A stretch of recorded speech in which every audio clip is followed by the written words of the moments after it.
Medical science, doctors का बहुत बड़ा रोल है उनके जीवन को बचाने में, उनके जीवन को अच्छा करने में। उसी तरह से जो मेडिकल साइंस है, जो लोगों को जान बचाने का, लाइफ बेहतर करने का काम करती है, आज उस मेडिकल साइंस में बायोटेक्नोलॉजी यानी बहुत सारी मशीनें हैं जो हमारे जीवन को सुरक्षा प्रदान करती हैं, रक्षा प्रदान करती हैं, जीवन को बचाने का काम करती हैं। आज उसी तरीके पे भी एक न्यूज आया है कि जिसमें अमेरिका के बोस्टन स्थित बायोटेक स्टार्टअप के द्वारा एक ऐसा इंजेक्शन तैयार किया गया जिससे हमारी उम्र को बढ़ाया जा सकता है, एंटी एजिंग कर सकते हैं उसका काम ये है कि जैसे हमारे बॉडी में जो मृत कोशिकाएं हैं, जो डेड टिश्यू हैं हो रहे हैं या जो कमजोर पड़ रहे हैं, उसको ताकत देने का, उसकी लाइफ को बढ़ाने का वो काम करते हैं और जिससे इंसान की उम्र, उसकी लाइफ स्टाइल और बेहतर हो सकती है। अभी हाल ही में एक मरीज के ऊपर इसका परीक्षण किया गया है जिसको काली मोतियाबिंद थी और जिसको आंख से कम दिखाई देता था।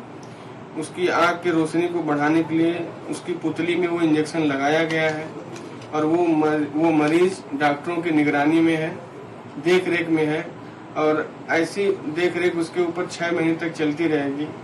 अगर आने वाले समय में ये परीक्षण सफल रहा तो इंसान की जिंदगी के लिए, इंसान के जीवन के लिए ये ट्रायल, ये इंजेक्शन, ये कदम बहुत महत्वपूर्ण साबित होंगे। इंसान का शरीर खरबों कोशिकाओं से बना है। जैसे जैसे उम्र बढ़ती है ये कोशिकाएं कमजोर होने लगती हैं, डीएनए को नुकसान पहुंचता है, शरीर की मरम्मत की क्षमता घटती जाती है और फिर शुरू होती है बुढ़ापे की कहानी। झुर्रियां, कमजोर मांसपेशियां, याददाश्त में कमी, दिल की बीमारियां, डायबिटीज और कई गंभीर रोग। वैज्ञानिकों का मानना है कि अगर इन बूढ़ी हो चुकी कोशिकाओं को नियंत्रित किया जाए तो उम्र बढ़ने की रफ्तार धीमी हो सकती है। लेकिन सवाल यह है कि क्या सचमुच उम्र पर जीत संभव है? क्या इंसान पहले से ज्यादा जवान रह पाएगा या फिर ये उम्मीद बहुत दूर है? उम्र रोकने की दवा का प्रशिक्षण पहली बार जो एक मनुष्य है उसके ऊपर किया गया है। अमेरिका इसको लेकर पूरी तैयारी कर रहा है। 6 माह का समय रखा गया है जब पूरा तरीके से निरीक्षण किया जाएगा और यदि सब कुछ सही होता है तो सक्सेसफुली इसे मार्केट में भी उतारा जाएगा। मेरे साथ कुछ युवा है, मैं इनसे बात करती हूँ, जानती हूँ कि इसकी जरूरत है या नहीं, वो क्या सोचते हैं। आपको क्या लगता है, उम्र रोकने की आवश्यकता है या फिर नहीं? जी देखिए, अगर इस प्रकार की कोई दवा आती है तो ये कहीं ना कहीं अच्छा ही होगा, मानव कल्याण के लिए अच्छा ही होगा, आने वाले समय के लिए अच्छा ही होगा। परंतु इसकी पूरी तरीके से जांच पड़ताल कर लेनी चाहिए, पहले इसका अच्छी तरीके से ट्रायल हो जाना चाहिए। नहीं तो जिस प्रकार से जल्दबाजी में कोरोना की वैक्सीन लेके आई गई थी और उसके बाद उसके साइड इफेक्ट काफ़ी सारे निकल के आए। हालांकि स्पष्ट तौर पे कोरोना की दवाई बनाने वाली कंपनियां इस बात को माने या ना माने, लेकिन कहीं ना कहीं उसके साइड इफेक्ट हुए हैं। लोग ऑटो इम्यून डिसीज से परेशान हुए, कहीं किसी प्रकार की डिसीज से परेशान हुए। चलिए वो तो एक मामूली प्रकार की वैक्सीन थी, लेकिन ये जब कोशिकाओं को पुनः तरीके से जीवित करने वाली जब वैक्सीन को लिया जाएगा तो उसका पहले मानवों पे बहुत बड़े लेवल पे इस्तेमाल करने के पहले उसका अच्छी तरीके से जांच होनी चाहिए, छानबीन होनी चाहिए। नहीं तो अन्यथा वो हो सकता है कि तमाम प्रकार के और रोगों को वो दे दे और उम्र बढ़ने की वजह उम्र घट जाए। मेडिकल स्टूडेंट भी हैं आप, क्या मानते हैं किस तरह से इस तरह की चीज़ें होनी चाहिए, क्योंकि साइंस काफ़ी ज़्यादा इवॉल्व हो रहा है और उसके साथ में लोग भी काफ़ी इवॉल्व हो रहे हैं, तो आप क्या मानते हैं इसकी ज़रूरत है? जैसे कि मैं BAMS का स्टूडेंट हूँ, अभी 2nd ईयर में जस्ट फिलहाल में गया हूँ, तो मुझे लगता है कि ये सारी चीज़ें कुदरत के खिलाफ है। बहुत अच्छी बात है अगर किसी की एज हम रिवर्स कर पा रहे हैं, पर दुनिया में बहुत ज़्यादा लोग हैं और हर लोगों का DNA अलग है, तो इतने वास्ट लोगों पे उसके बहुत ज़्यादा इफ़ेक्ट पड़ सकते हैं और ऐसे इफ़ेक्ट पड़ सकते हैं जिसकी दवाई हमारे पास में है नहीं या फिर हम सोच भी नहीं सकते उस बारे में।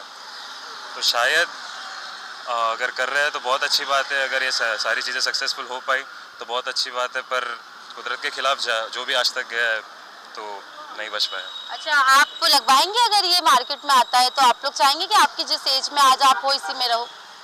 देखिए, ऐसी कोई बात नहीं है, जो कंपाउंड्स का यूज़ करा जा रहा है उसमें वो ख़राब भी हो सकते हैं, ऑर्गन फेलियर को भी प्रमोट कर सकते हैं वो लोग। और फिर उससे ज़रूरी नहीं है कि स्टार्टिंग के फेज़ में सब कुछ अच्छा होता है, लेकिन बाद में जब वो अपने एडवर्स इफेक्ट दिखाती है तो उससे अपन को रियलाइजेशन होता है कि ये चीज़ नहीं करनी चाहिए थी। और जहाँ तक मेरी बात है, मैं तो अभी 19 साल का हूँ, मेरी अभी बहुत जवानी बची है, अभी लगाने की ज़रूरत नहीं है मुझे।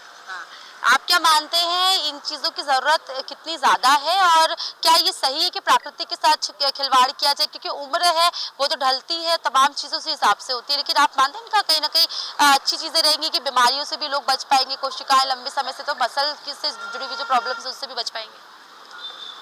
नहीं, मैं तो इतना नहीं मानता हूँ। जहाँ तक रही बात इंजेक्शन की, तो वो सही चीज़ नहीं है अभी टाइम पे, वो सही नहीं है इंजेक्शन। और जहाँ तक पृथ्वी के नियम के विरुद्ध जा रहे हैं तो वो गलत बात है। आप क्या मानते हैं एज रिवाइव करना क्या ज़रूरी है? देखिए, सिक्के का दो पहलू होता है। एक हिसाब से अगर सक्सेस हो तो सही भी है, वरना सही नहीं भी है, क्योंकि जैसे जिस हिसाब से पॉपुलेशन बढ़ रही है उस हिसाब से सही नहीं भी है। दूसरी चीज़, आज तक जिसने भी प्रकृति के साथ छेड़छाड़ किया है वो आज तक नहीं बच पाया। जैसे कोरोना टाइम भी इनने सब बोला कि ये इम्यूनिटी बूस्ट का है, लेकिन लगने के बाद पता चल रहा है कि सब हार्ट अटैक की शिकायत बहुत ज़्यादा बढ़ गई। तो आप मानते हैं आप लगवाएंगे क्या अगर आती हैं तो मार्केट में? नहीं, मैंने तो कोरोना भी नहीं लगवाया था। हालांकि मुझे ट्रैवल कर रहा था उस टाइम काफ़ी, तो मैंने सर्टिफिकेट बनवा लिया था, मैं नहीं लगवाया था। तो ये भी मैं नहीं लगवाऊंगा, क्योंकि ऊपर वाला, क्योंकि मैंने ये भी सुना है कि जो जीवन मृत्यु ऊपर वाले के हाथ में है, तो ये फिर इंसान कैसे आगे पीछे कर सकता है। बिल्कुल बिल्कुल। लेकिन जिस तरह से विज्ञान काफी ज्यादा आगे बढ़ गया है, इवॉल्व होती जा रही है तमाम चीजें, तो आप मानते हैं कि दुनिया के साथ हमें भी बढ़ना होगा आगे अगर सभी लोग, क्योंकि ट्रेंड बनते हैं। देखिए आज हम बोटॉक्स का देखते हैं किस हद तक यूज हो रहा है, तो ऐसे ही अब इन चीजों को भी आने वाले समय में नॉर्मलाइज किया जाएगा? जी, निश्चित तौर पे किया जाना चाहिए। इन चीज़ों को बहुत ज़्यादा नॉर्मलाइज करने की आवश्यकता भी है, क्योंकि जैसे जैसे समय के साथ साथ मानव की जो उम्र है, मानव समेत तमाम प्रजातियों की उम्र कम होती जा रही है, मानव की उम्र भी वक्त के साथ कम होती जा रही है। हम पहले ज़माने में देखते थे कि 90, 100, 110 साल आम बात हुआ करती थी। वहीं एक जो एवरेज लाइफ है अब खासकर हिंदुस्तान जैसे देशों में वो 60-70 के आसपास सिमट गई है। तो उसको लिए कहीं ना कहीं अगर मेडिकल विज्ञान इस प्रकार की तरक्की कर रहा है तो अच्छी बात है, निश्चित तौर पर उसे करना चाहिए। इसी के साथ साथ उम्र रोकने के पहले भी अगर देखा जाए तो और भी बहुत सारी तमाम प्रकार की लाइलाज बीमारियां आज भी समाज में है, विश्व भर में है, देश भर में है। उसके लिए कहीं ना कहीं मेडिकल विज्ञान को पहले कार्य करने की आवश्यकता है। जैसे कि कैंसर, एड्स जैसी बीमारियां हैं जो आज भी लाइलाज हैं, तो उनके इलाज के लिए पहले वैक्सीन मेरे हिसाब से उनको ढूंढनी चाहिए, उसके बाद में उम्र रोकने वाली दवाई के ऊपर कार्य करना चाहिए। अच्छा, आप मानते हैं कि शॉर्टकट्स काफी ज्यादा यूज किए जा रहे हैं अब, जैसे मोटापे को लेकर अब नए इंजेक्शंस आ गए, आप लगवा लीजिए मोटापा चला जाएगा, रिंकल्स के लिए बोटॉक्स ले लीजिए, और अब तो उम्र बढ़ाने की भी है, कि उम्र को स्थिर करने की, तो मान रहे शॉर्टकट्स काफी ज्यादा अपनाए जा रहे हैं? देखिए आज के टाइम में हर चीज़ में शॉर्टकट्स यूज़ करते हैं, बच्चे लोग चीट करते हैं। आजकल की गवर्नमेंट ऐसी ही हो गई है मैडम। बीजेपी को अपन देखिए, बीजेपी हर चीज़ में शॉर्टकट के यूज़ कर रहा है ना। वो एक्चुअली वोट चोरी, ये सारी चीज़ें बहुत कुछ हो रही हैं अपने देश में। तो ये सारी चीज़ें नॉर्मलाइज हो रही हैं धीरे धीरे करके। आने वाले टाइम में ये चीज़ों का नॉर्मली यूज़ करा जाएगा, जैसे बीबी क्रीम का यूज़ करते हैं आप लोग। तो क्या कहना चाहोगे, एज को रोकना चाहोगे क्या आप भी? क्योंकि अमेरिका तो अब इस पर पूरी रिसर्च कर ली, तब लगभग पूरी तरीके से तैयारी हो गई है। आप मानते हो तैयार हो इसके लिए? हाँ, ज़्यादा अच्छा रहेगा एज रुक जाए तो, हाँ। क्योंकि एज रुकेगी तो हम और तरक्की कर पाएंगे और आगे बढ़ पाएंगे। कितने साल में एज रोकना चाहोगे कि इससे ज्यादा उम्र ना हो अब मेरी? 35 35 साल। 35 पे ज़्यादा होने के बाद दिक्कतें आती हैं। नॉर्मली कहते हैं बुजुर्ग होना इंसान चालू हो जाता है तो प्रॉब्लम हाथ आती है। तो बच्चा 35 में एज रुक पा रही है तो अच्छा है। मतलब तुम लगवाओगे अगर आता है वैक्सीन तो? हाँ, कुछ हद तक हाँ रहेगा। ठीक है, तो देखिए साफ तौर पर हमें देखने को मिल रहा है कि तमाम युवा हैं कहते नजर आ रहे हैं कि सिक्के के दो पहलू होते हैं। एक तरफ जहां इसके फायदे तो हैं ही, लेकिन साइड इफेक्ट्स भी होने वाले हैं, तो ऐसे में पहले देखना होगा कि क्या ये सच में सेफ है या नहीं। दावा है ये दवा शरीर की उन कोशिकाओं पर काम करेगी जो बूढ़ी हो चुकी हैं, लेकिन मरती नहीं। हालांकि शरीर में सूजन और बीमारियां बढ़ाती रहती हैं। इन्हें कहा जाता है सेंसिटिव सेल्स। वैज्ञानिकों का मानना है कि अगर इन कोशिकाओं को हटाया जाए तो शरीर लंबे समय तक स्वस्थ रह सकता है। जानवरों पर किए गए प्रयोगों में ऐसी तकनीकों से उम्र बढ़ने की गति धीमी हुई है, मांसपेशियां मजबूत रहीं और कई बीमारियों के खतरे कम हुए। अब पहली बार इसी सिद्धांत को इंसानों पर आजमाया जा रहा है। मेरे साथ कुछ और लोग भी हैं, मैं इनसे भी जानती हूँ कि ये क्या सोचते हैं। सर, अमेरिका ने जिस तरह से पहला प्रशिक्षण कर लिया है, अब 6 महीने तक निगरानी करेंगे और उसके बाद कहीं ना कहीं निर्णय किया जाएगा कि आगे मार्केट में उतारना या नहीं। आप क्या मानते हैं, एज रिवाइव करना जरूरी है आज के समय में? मेरे हिसाब से तो ये करना उचित नहीं है। शरीर के साथ खिलवाड़ होगा, प्रकृति के साथ खिलवाड़ होगा। जैसा चल रहा है उसको वैसा चलते रहना चाहिए। ऐसा करने से काफ़ी दुष्परिणाम सामने आ सकते हैं, जैसे अभी अपन लोगों ने कोरोना काल में भी देखा। चीन ने जो भी परीक्षण किया, जो भी चीज़ें की, उसका पूरी दुनिया में संकट था, लोगों को तकलीफ हुई, बहुत ज़्यादा संकट आ गया था। तो मेरे हिसाब से मानव जीवन में या मानव शरीर में छेड़छाड़ नहीं करना चाहिए। जैसा प्रकृति ने आपको भेजा वैसा चलने देना चाहिए। मेरे हिसाब से उचित नहीं है। सर, जैसे हम देखते हैं चाहे बोटॉक्स का यूज होता है ताकि रिंकल्स ना आए, उस चीज के लिए अब काफी तेजी से उपयोग हो रहा है, आम जन भी इसका उपयोग करने लगे, मोटापे को रोकने वाले इंजेक्शन, और अब इसके बाद अब ये एजिंग के लिए। तो आप मानते हैं कि कहीं ना कहीं गलत चीजें दिमाग में डाली जा रही, क्योंकि ये तो लगातार ये तो प्रकृति का नियम है। हाँ, बिल्कुल गलत है। ये मानव पे नाना प्रकार के प्रयोग किए जा रहे हैं। इससे अटैक भी बढ़ सकते हैं। लोगों को वैसे भी वर्तमान समय में काफ़ी अटैक की बीमारियां हैं, शुगर की बीमारियां हैं। इससे शरीर में नाना प्रकार के विकार भी उत्पन्न हो सकते हैं। कोई ऑथेंटिक तो है नहीं बिल्कुल कि इससे एज आपकी ठहर जाएगी। मेरे हिसाब से ये सब चीज़ें नहीं करना चाहिए, गलत है। सर, अगर किसी चीज का फायदा होता है तो नुकसान भी होता है, सिक्के के दो पहलू होते हैं। लेकिन आप मानते, क्योंकि इससे कहा जा रहा है कि जो मांसपेशियां हैं वो भी उसको वापस से रिवाइव किया जा सकेगा, और भी कई चीजें हैं जिसके लिए कहीं ना कहीं बेहतर माना जा रहा है। आप क्या मानते हैं? मेरा तो कहना यह है कि जो प्रभु ने एक रचना की है, भगवान ने, उस रचना से किसी भी प्रकार का खिलवाड़ नहीं होना चाहिए। इसके साइड इफेक्ट गारंटी से होंगे। फिर बाद में ये होगा कि फिर जो साइड इफेक्ट होंगे उसकी कोई वैक्सीन बनेगी। बस हम लोग यही करते रहेंगे। इसलिए किसी भी प्रकार का प्रकृति और प्रभु की रचना से कोई प्रकार का खिलवाड़ नहीं होना चाहिए मेरे हिसाब से। अच्छा, आप उपयोग करेंगे कि अगर ये वैक्सीन आती है तो आप इसको लगवाने वाले? नहीं, हम नहीं लगवाएंगे, बिल्कुल नहीं। जी सर, आप क्या मान रहे हैं, लगवाएंगे क्या? मैं बिल्कुल उचित नहीं मानता इस चीज़ों को। और मानव शरीर जो है जिस ढंग का, उसी तरह रहना चलना चाहिए। और दूसरी चीज़, जैसे वैक्सीन के अपन ने साइड इफ़ेक्ट देखे हैं, और जैसे न्यूज़ चैनलों के द्वारा पता चलता है अटैक जैसी कोई चीज़ें यहाँ हो रही हैं बॉडी, तो बिल्कुल मैं गलत मानता हूँ इस चीज़ को। इंजेक्शन नहीं लगना चाहिए। बिल्कुल सर, उम्र बढ़ना तो कहीं ना कहीं काफी सुंदर और प्रकृति का एक कह सकते हैं कि नमूना हम देख सकते हैं, कितनी सुंदर चीज होती है जब आपकी एज ढलती है। उम्र बढ़ाना एक अलग चीज़ है, परंतु शरीर के साथ ये उचित नहीं है। मेरा मानना कि गलत चीज़ है, और इसके साइड इफ़ेक्ट बहुत होते हैं। आपने देखा भी है कोविड के समय पर। तो मेरी तरफ से बिल्कुल उचित नहीं है। हाँ, मतलब खिलवाड़ नहीं होना चाहिए। खिलवाड़ नहीं होना चाहिए। बिल्कुल। तो देखिए, साफ तौर पर सभी उम्र के लोग हैं और ये बात कह रहे हैं कि खिलवाड़ इस तरह का नहीं होना चाहिए, और प्रयास ये किया जाना चाहिए कि जो चीज़ें जैसी चल रही है, यानी कि प्रकृति ने जिस तरह से मानव की गणना की है वो वैसे ही रहे तो बेहतर होगा। वैज्ञानिक कहते हैं अभी इस दवा का मकसद इंसान को अमर बनाना नहीं, बल्कि उसे ज्यादा समय तक स्वस्थ रखना है। यानी जिंदगी के आखिरी साल बीमारियों में नहीं बल्कि बेहतर स्वास्थ्य के साथ गुजारें। लेकिन अगर उम्र सचमुच बढ़ने लगी तो क्या दुनिया तैयार है? कल्पना कीजिए एक ऐसी दुनिया जहां लोग 120 या 150 साल तक स्वस्थ रहें, दादा, परदादा और उनके भी दादा एक साथ मौजूद हों। क्या पेंशन सिस्टम बदल जाएगा? क्या सिर्फ अमीर लोग ही लंबी जिंदगी खरीद पाएंगे? और क्या समाज में नई असमानता पैदा होगी? यानी एक तरफ साधारण इंसान, दूसरी तरफ लंबी उम्र पाने वाले सुपर रिच लोग। अमेरिका के बोस्टन में इस दवा का ह्यूमन ट्रायल तो चल रहा है, लेकिन कहीं ना कहीं भारत में और विशेष करके उत्तर प्रदेश में जो लोग हैं, आम जो जनता है, उनसे जानने की कोशिश करेंगे कि ये दवा कैसी है, और ये दवा अगर सफल होती है तो क्या यहाँ के लोग उसको लेना पसंद करेंगे। हमारे साथ यहाँ पे कई लोग हैं, इनसे बात करेंगे। सबसे पहले तो जानना चाहेंगे, क्या नाम है आपका? विनोद राय हमारा नाम है। विनोद जी, अमेरिका के बोस्टन में एक रिसर्च चल रहा है जिसमें एक दवा को ईजाद किया गया है, ह्यूमन ट्रायल उसका चल रहा है। वो उम्र को ढलने नहीं देगी, बूढ़ा नहीं होने देगी, हरदम आदमी जवां की तरह दिखेगा। क्या लग रहा है, अगर जो भारत में ऐसी दवा आ जाए तो आप लोग लेना पसंद करें? देखिए, बिल्कुल शोध हो रहा है, लेकिन शोध का के कोई भी अगर आप व्याख्या के दहलीज का आप अवलोकन करेंगे तो निश्चित तौर पर एक रूपता शोध का रिपोर्ट नहीं आती।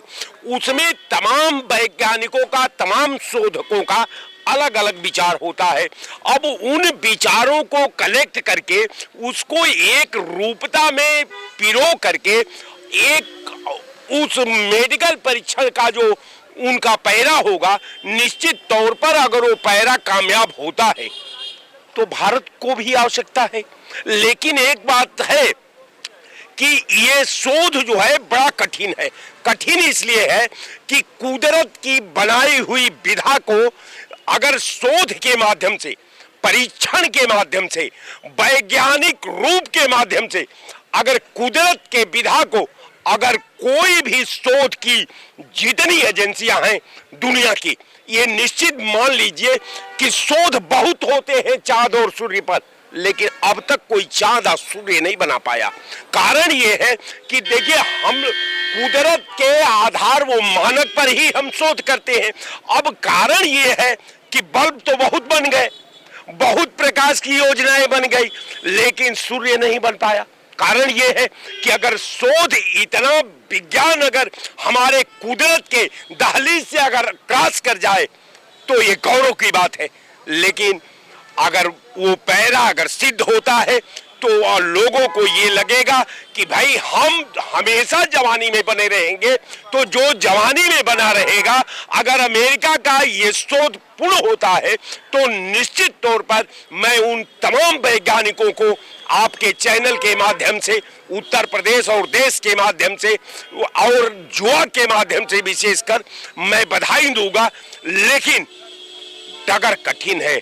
ये पनघट का जो डगर है ये निश्चित तौर पर कठिन इसलिए है कि विज्ञान जरूर चलेगा, लेकिन विज्ञान सूर्य और चांद नहीं बना सकता। देख रहे हैं सीधे तौर पे विनोद जी का कहना है कि कहीं ना कहीं भारत में भी इस तरह के परीक्षण होने चाहिए। और भी हमारे साथ लोग हैं, बात करेंगे।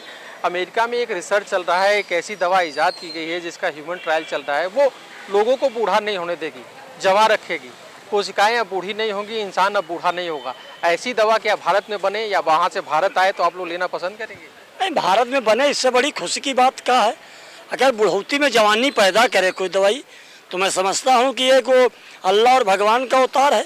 इससे बड़ी कोई खुशी नहीं हो सकता ये। और रहा है मोदी जी ने जो काम अभी तक किया है वो अच्छी ही दिशा में लेके करने काम किया। अब जैसे किसी घर में माँ पिता बुढ़ा जाते और अगर जवान हो जाएगा तो भला कम से कम उनकी टट्टी नहीं उठाना पड़ेगा, उनका पानी नहीं देना पड़ेगा, सब अपने हाथ कर लें। तो ऐसे में देश के प्रधानमंत्री को ऐसा नहीं लगता कि ये कुदरत को चुनौती देने के बराबर है? हालांकि विज्ञान तो चमत्कार करता रहता है, मेडिकल साइंस भी लगातार चमत्कार कर रहा है। अगर इस तरह की व्यवस्था बन जा रही है, लोग बूढ़े नहीं होंगे तो जनसंख्या तो बड़ी बेहिसाब बढ़ती चली जाएगी।